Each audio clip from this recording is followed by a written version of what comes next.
Morena. Good morning to the Student Pulse.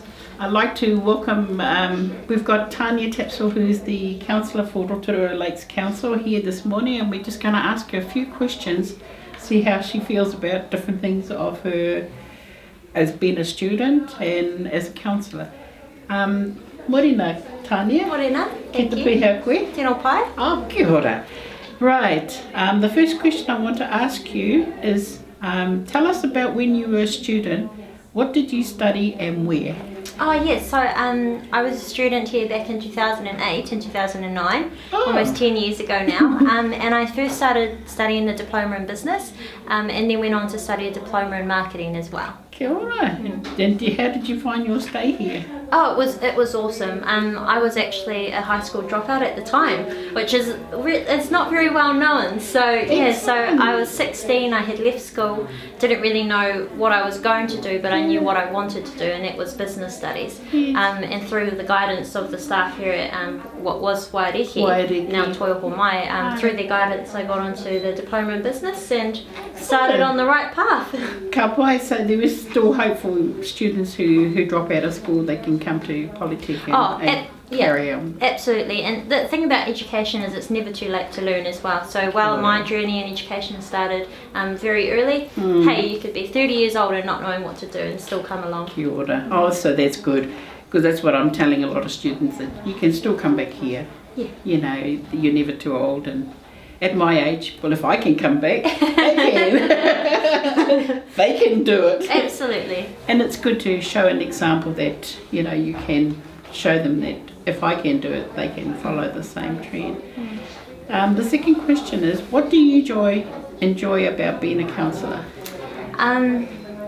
Well, it's about being able to represent the people. So I really enjoy being able to represent their views. I was the youngest councillor we've ever had here at Rotorua. Yes. So I was only 21 when I got elected. So I really enjoyed being able to provide a younger voice.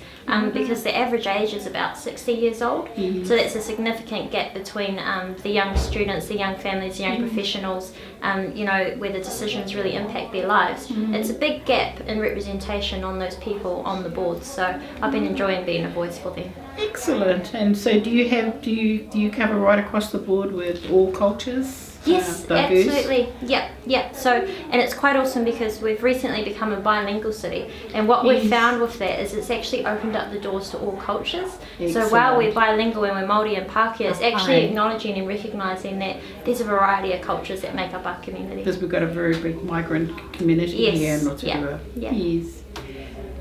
How are Rotorua Lakes Council helping support students in 2-3 study?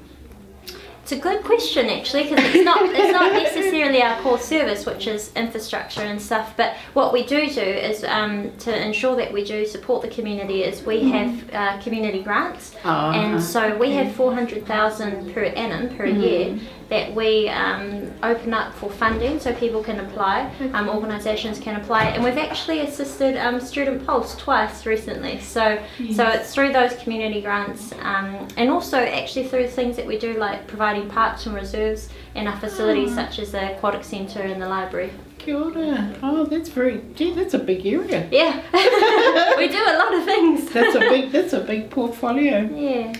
Now, number 4, rental accommodation in Rotorua is really expensive and hard to get for students. What is the council doing to help with this issue?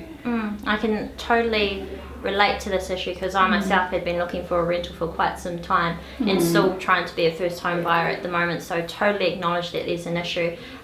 What we do as council, although we can't control the rents, what we do is we can control the land. So our biggest thing at the moment is opening up land and areas to be developed. So we're alongside the government have a special housing accord, which is where we're trying to fast track the process so that we can open up land and allow developers to come in and build homes, because that's what we need. We need more homes, and the population growth we've got at the moment, what we're looking at is in 30 years our population will very likely go from 70,000 to 100,000.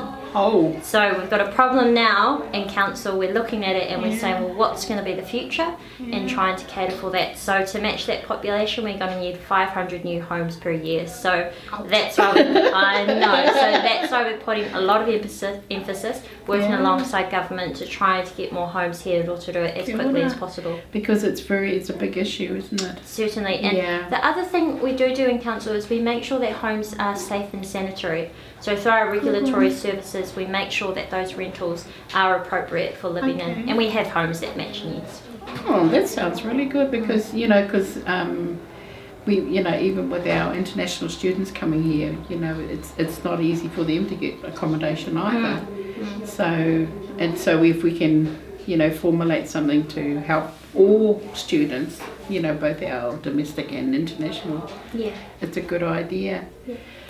The next question is our last question for you, my dear. Tell us about the first teacher you can remember having at school, and what is the favourite memory you have of them? Oh, that's so long ago.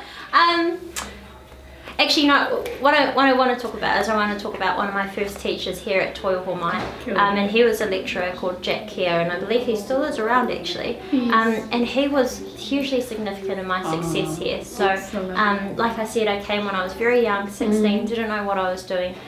But through his leadership and guidance as well, it was awesome. And what I loved about Jack Keir was, and my experience here at Rotorua Mai, is that they were able to provide you with practical examples. So not only do they give you the learning, but they say, and this is how you then go out and do it. This is how you get a job, and this is how you do well at the job. So so it's probably one of my most significant teachers. That's why I like, not just because we're here, but No, and actually I know Jack Keir myself because he's been one of my tutors last semester, and he's great. He is a great tutor. So, well, that's good. So what would you also encourage our students to do? Never stop learning. As a youth person. Yeah, never stop learning. So, there's so many experiences that we have in life, and it is always a journey. So, stay hard, stay working hard, stay studying hard, be committed to your studies.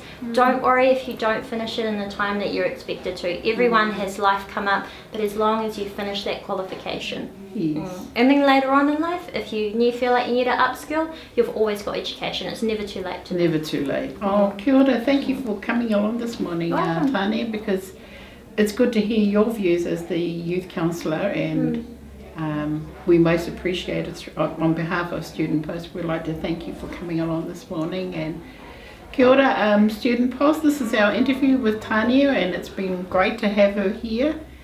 And if you need any questions or anything, don't hesitate to come on our Facebook page and YouTube and ask questions, and we'll follow it through with Tania later in the future, because everybody needs support and help.